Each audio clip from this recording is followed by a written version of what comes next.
Bonjour chers amis.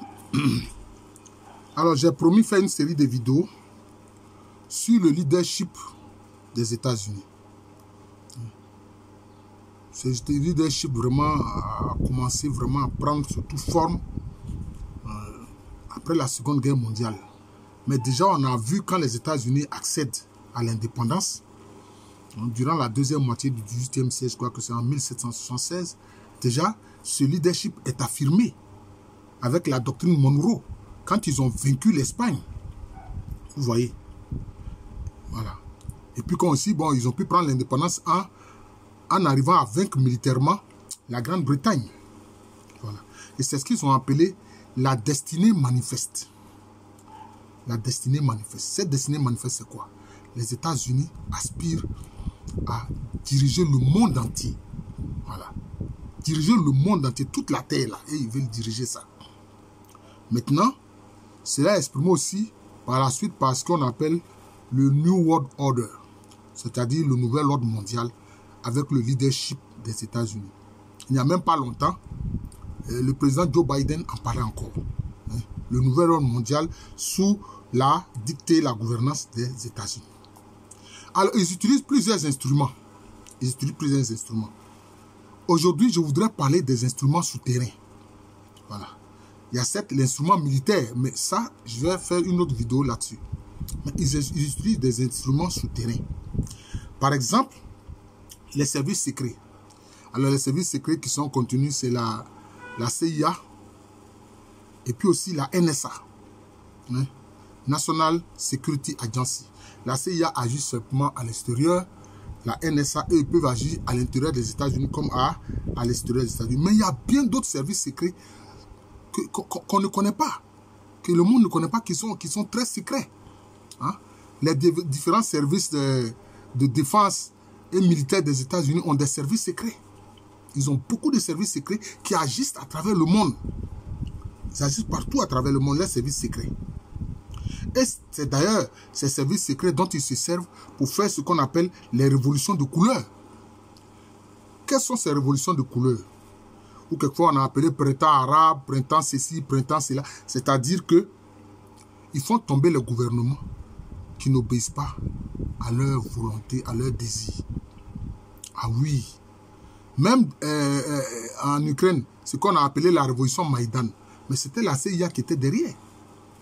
C'était la CIA qui était derrière. Voilà. C'est cela. C'est comment? Donc, les révolutions de couleur.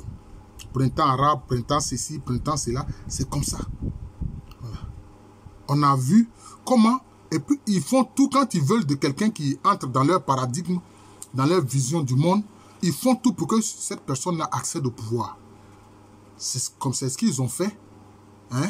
Avec Porochenko, pour que Porochenko accède au pouvoir en Ukraine. C'est ce qu'ils ont fait avec Saakashvili en Géorgie. Saakashvili qui ne connaissait même pas bien la Géorgie parce qu'il avait vécu une bonne partie de sa vie aux États-Unis. Mais les États-Unis ont tout fait pour que Saakashvili devienne président de la Géorgie. Vous comprenez? Et alors, il s'est amusé, toujours dans cet élan de la politique américaine, à aller attaquer l'Ossétie du Sud, qui est une zone qui est peuplée en majorité de Russes. Mais on a vu la Russie intervenir militairement. Vous voyez, c'est cela. Et donc, il s'évertue à faire tomber les gouvernements dont ils ne veulent pas. Voilà, les gouvernements dont ils ne veulent pas, ils font tout pour les faire tomber. On a vu, par exemple, les tentatives de mettre Juan Guaido au pouvoir au Venezuela. Mais là, ça a échoué. Ça a échoué lamentablement. Ça a échoué. Oui. Et quelquefois, il y a des opérations militaires secrètes qui se mènent. Ça, ils ne parlent pas de ça. Mais ils envoient des services spéciaux. Puisque, bon, on va le voir quand on va parler de l'aspect militaire. Mais il y a plus de 15 sociétés militaires privées aux États-Unis. Il y a certaines même qu'on ne connaît pas. Celles qu'on connaît beaucoup, c'est Academy, qui anciennement s'appelait Blackwater. Voilà. Comme le nom Blackwater est plus connu, aujourd'hui ils appellent ça Academy. Voilà, ils appellent ça aujourd'hui Academy, mais c'est toujours Blackwater. Ils ont beaucoup de sociétés militaires privées qui agissent à travers le monde sous la direction du gouvernement américain. pour faire tomber des gouvernements, pour soutenir des gouvernements, etc. Voilà, les gouvernements dont ils veulent. Et il faut comprendre cela. Maintenant, il y a aussi le pouvoir financier qui est utilisé, notamment la puissance du dollar. Puisque, après la Seconde Guerre mondiale, le dollar est devenu la monnaie de réserve mondiale. Donc, les pays utilisaient le dollar pour faire le commerce international. Et donc, si tu utilises le dollar pour faire le commerce international, si les États-Unis ne sont pas contents de toi, alors ils peuvent te sanctionner à travers le dollar. C'est ça la politique des sanctions qu'on a vue. Voilà. Ou quelquefois, ils peuvent confisquer les dollars que tu as, t'empêcher de les utiliser au plan international, etc. Donc, c'est cela. Voilà. Donc, il y a la puissance financière. La puissance financière qui est utilisée. La puissance financière et la puissance du dollar. Maintenant, en fait, il y a des organisations spécialisées des Nations Unies, en fait, qui sont sous le contrôle du gouvernement américain. Le FMI, la Banque mondiale. Voilà. D'ailleurs, le président de la Banque mondiale, c'est toujours un Américain. Voilà. Et puis, le FMI, souvent, c'est un Français. Bon. La France n'a pas la puissance militaire. D'ailleurs, même la monnaie euro, en fait, est aussi rattachée au dollar. Donc, vous voyez la puissance financière que les États-Unis utilisent. Voilà. Et puis, quelquefois, ils peuvent confisquer, avec la politique des sanctions, ils peuvent confisquer vos dollars. C'est ce qu'on a vu quand ils ont confisqué récemment les réserves en dollars de la Russie. C'est pour ça que de plus en plus, des pays, parce que cette politique des sanctions, parce qu'aujourd'hui, ils ont sanctionné près de 40 pays. Près de 40 pays qui sont sous sanction des États-Unis. Voilà. C'est comme ça. Et même, il y a des sociétés européennes, si les États-Unis veulent les sanctionner pour une raison ou pour une autre, les États-Unis les sanctionnent en leur imposant une indemnisation très élevée à payer. Voilà, c'est comme ça. On a vu la société Lafarge, chose française, qui a eu un deal avec l'État islamique, mais les États-Unis ont sanctionné Lafarge qui a payé des milliards de dollars. BNP Paribas a été sanctionné à payer des milliards de dollars. Donc c'est comme ça, ils sanctionnent. Voilà, ils sanctionnent. Voilà. Donc c'est la puissance financière. Voilà. On a vu comment est-ce qu'ils ont exclu la Russie du système SWIFT, qui permet les échanges aisément des pays à l'international. Voilà. Mais il n'y a pas que cela. Ils utilisent des groupes financiers. C'est ça qui fait la force aussi des États-Unis. Des groupes financiers, mais aussi des individus qui sont des multimilliardaires.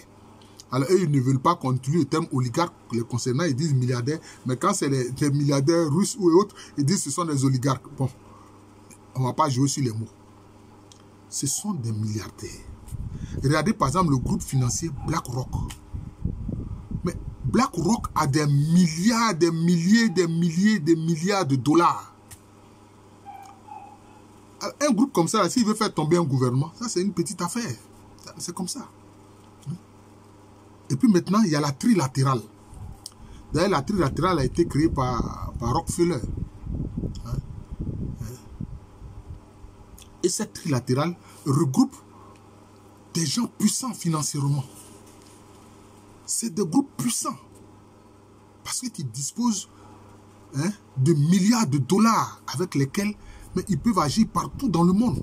Même y compris même aux États-Unis. Si bien qu'à la vérité, beaucoup d'hommes politiques sont redevables à leurs financiers. Ça peut être BlackRock, ça peut être la trilatérale. Mais ça peut être aussi le groupe Bilderberg. Le groupe Bilderberg aussi, ça regroupe des gens financièrement puissants. Il y a certaines familles très puissantes qui sont dedans.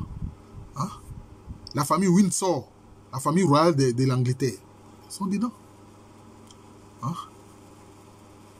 Ils sont dans cette organisation. Les choses, comment on appelle ça? Cette famille, bon, je vais me souvenir de son nom. Et aussi, ils sont dans cette société. Et puis maintenant, il y a le G7. Le G7.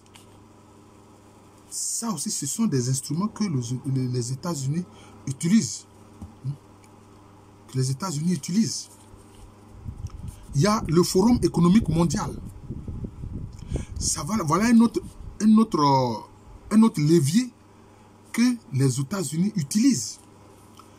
Qui a été dirigé d'ailleurs par un certain Klaus Schwab. Klaus Schwab. Le Forum économique mondial. Donc vous voyez, ils ont des instruments puissants. Ils ont des instruments puissants. Maintenant, il y a des personnes qui sont des patrons dans de grandes entreprises, qui sont des milliardaires, qui entrent toujours dans cette volonté de nouvel ordre mondial sous la direction des États-Unis. Sous la direction des États-Unis. Oui, sous la direction des États-Unis. Par exemple, vous avez George Soros, qui était multimilliardaire, qui agit avec sa société Open Society. Open Society, c'est-à-dire société ouverte. Et c'est eux qui font aussi la promotion des LGBT, plus Q, etc. Bon. Avec aussi la fondation Bill Gates. Bill Gates qui fait la promotion notamment de l'euthanasie. C'est-à-dire la diminution de la population à différents niveaux, par différents moyens, par différents canaux. Et tout cela, ils agissent dans le sens voulu par les États-Unis. C'est comme ça. J'essaie de me souvenir de cette famille-là, d'ailleurs, qui est très célèbre. Il arrive que quelquefois, j'ai des trous comme ça. Les show child, là. Bon, j'oublie les noms. Bon, vous allez me dire cela. Malheureusement, ce n'est pas en direct. Quelquefois, quand j'ai fini maintenant ma vidéo, c'est là maintenant je me souviens du nom de la famille. C'est une famille qui est financièrement très puissante, qui est établie un peu partout. Ils sont en France, ils sont en Angleterre. Bon, surtout maintenant, le gros de la famille est basé en Angleterre. Les Rothschild, voilà, la famille Rothschild. La famille Rothschild, qui travaille aussi dans le sens de ce nouvel ordre mondial. C'est-à-dire qu'elle veut un gouvernement unique qui va diriger toute la Terre. Voilà. Et donc, les gouvernements qui veulent mener une politique nationaliste sont dans leur collimateur. C'est comme ça. C'est comme ça. Vous voyez? C'est comme ça. Et les multinationales également travaillent dans ce sens-là. Les multinationales travaillent dans ce sens. Et puis, toujours dans cette politique de sanctions, ils excluent différents pays de différentes organisations. Par exemple, ils peuvent vous empêcher de participer aux Jeux Olympiques, à différentes organisations, etc. Ils le font. Ils le font très aisément. Maintenant, il n'y a pas que ça. Maintenant, il y a des groupes ésotériques qui agissent dans cette affaire. Mais les groupes ésotériques font partie des instruments souterrains que les États-Unis utilisent. Ah oui, ils font partie des instruments souterrains que les États-Unis utilisent. C'est comme ça. C'est le cas, par exemple, de différents groupes qui appartiennent à la franc-maçonnerie. Tout cela joue dans ce sens.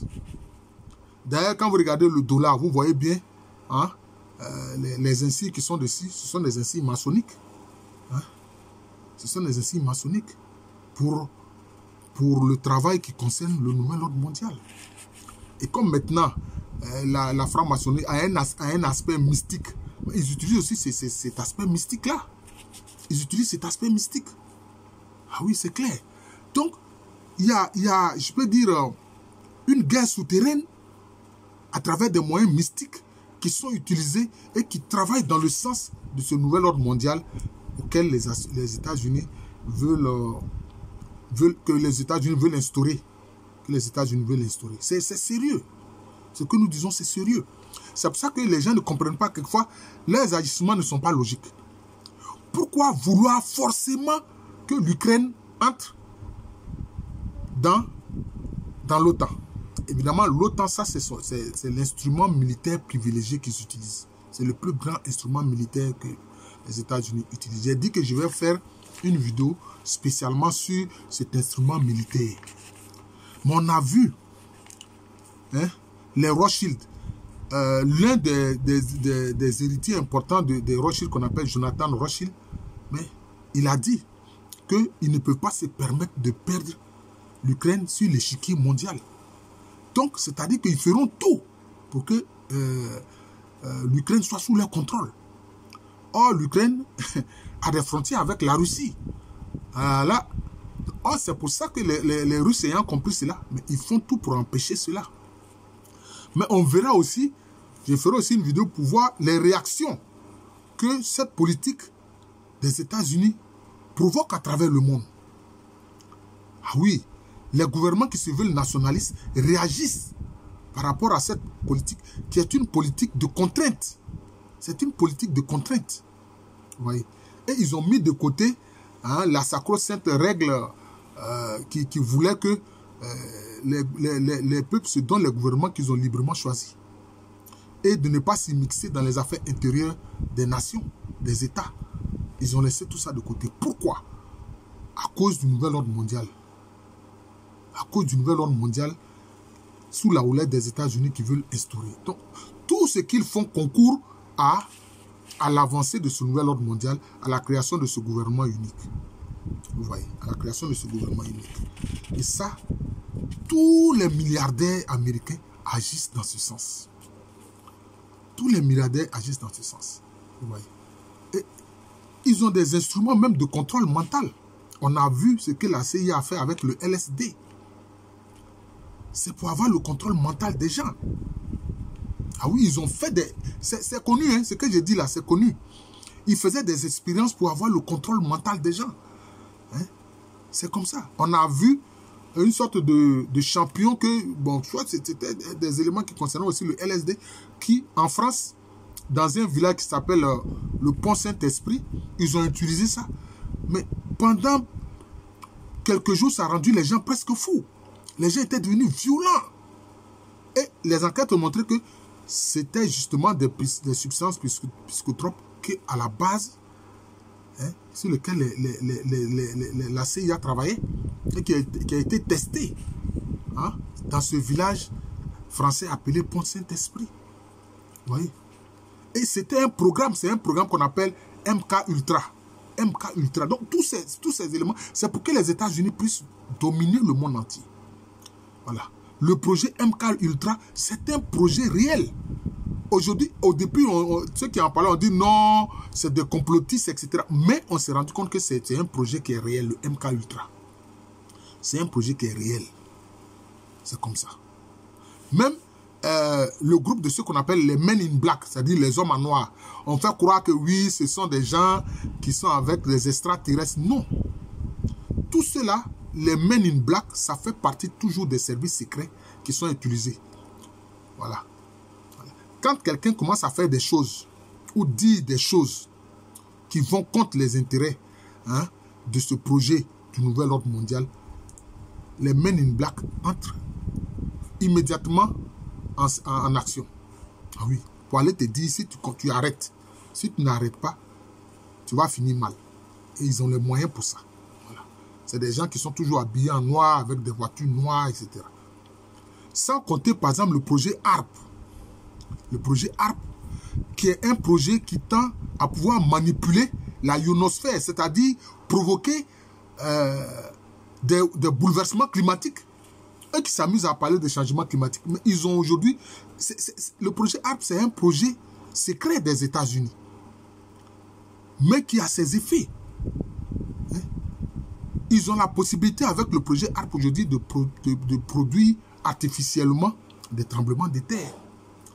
Donc, les soupçons concernant le tremblement de terre dernièrement en Irak. Parce que c'était un tremblement de terre, il n'y avait pas d'épicentre. Le tremblement de terre normal que la nature fait là, il y a toujours un épicentre. Alors que eux, ce qu'ils ont fait là, il n'y a pas d'épicentre. Il n'y a pas d'épicentre. Vous voyez. Et puis, avec le projet ARP, mais on peut manipuler la ionosphère. Voilà. Provoquer des inondations. voyez? Donc, ils disposent de l'arme géologique, de l'arme climatique. Tout ça, c'est pourquoi? Pour le nouvel ordre mondial. Pour la gouvernance mondiale, avec à sa tête les États-Unis. C'est cela. Donc, je vous remercie. C'est encore un aspect de justement cette gouvernance mondiale voulue par les États-Unis qui utilise différents instruments, différents moyens, voilà, de gouvernance. Je sais qu'en Afrique, ces choses-là, bon, beaucoup n'en ont pas entendu parler. Ils s'en étonnent. Voilà, donc, je vais continuer cette série de vidéos-là pour parler de ces choses-là. Ben, je vous remercie. Je suis le professeur Aloukwame René, professeur titulaire d'histoire à l'université philosophique, une université qui est à Abidjan, c'est à Cocody, c'est en Côte d'Ivoire, un pays situé en Afrique de l'Ouest. Merci encore et bonne journée à tous.